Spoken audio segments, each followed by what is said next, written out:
Natapos na ang DNA testing sa ilang buhok na nakuha ng mga eksperto mula sa pulang CRV na pinaglipatan umano kay Catherine Camilon na ilang linggo nang nawawala sa Batangas. Sa panayam ng media sa Campo Crame kay PNP-PIO Chief Police Colonel Jean Fajardo, kinumpirma nito ang pagtutugma ng DNA samples ng biktima at ng kaanak nito.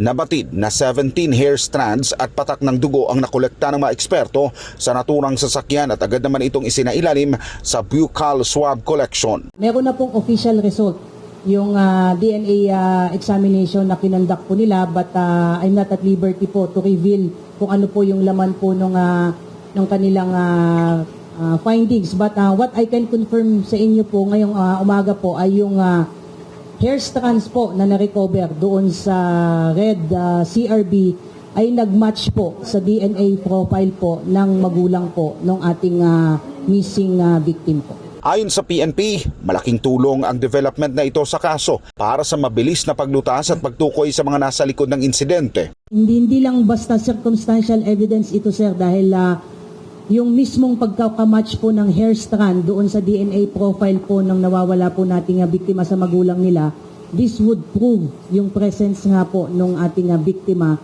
doon sa recovered CRB. Na ito ay magko-corroborate na yung dalawang witness po natin doon sa statement ng witness na may nakita po sila na dugo ang babae na inililipat, then it would give us more credence na yung biktimang nakita po nila ay yung nawawala po nating biktima. Sa katunayan, pinag-aaralan na rin ng PNP ang pangangalap pa ng karagdagang ebidensya kabilang na ang forensic evidence o samples ng mga suspect na nakitang nagdala sa dugo ang katawan ni Catherine habang inililipat umano ito sa isang sasakyan sa isang bakanting lote patungong Bawan, Batangas. As to the other hair strands po, ito po ba ay titignan pa po or i-check pa po nila? Yun naman po ang sabi po nila, na once meron pa po silang kukuha po na other specimen that can be compared doon sa ibang hair strands po, then we have to wait for the final determination po as to the other hair strands po na na-recover po doon. Sa gitna naman ng investigasyon, tiniyak ng PNP na gagawin nito ang lahat na maresolba ang kaso sa lalong madaling panahon, kasabay ng pangakong walang magiging cover-up matapos na napag-alaman na isang police major ang sangkot sa pagkawala ng biktima.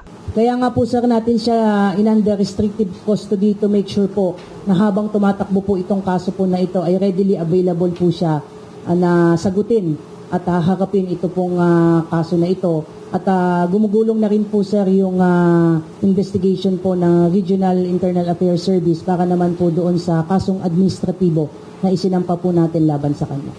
So makakaasa po tayo na wala pong cover-up na mangyayari po dito sa kaso na ito. Kaya nga po CIDG na ang pinahawak natin sa kaso na ito dahil nga itong si Major De Castro ay naka-assign sa Police Regional Office 4A.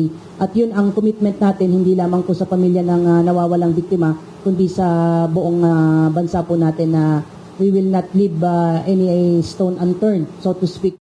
Para sa Diyos at sa Pilipinas kong mahal, nag-uulat Paul Montebon, SMNI News.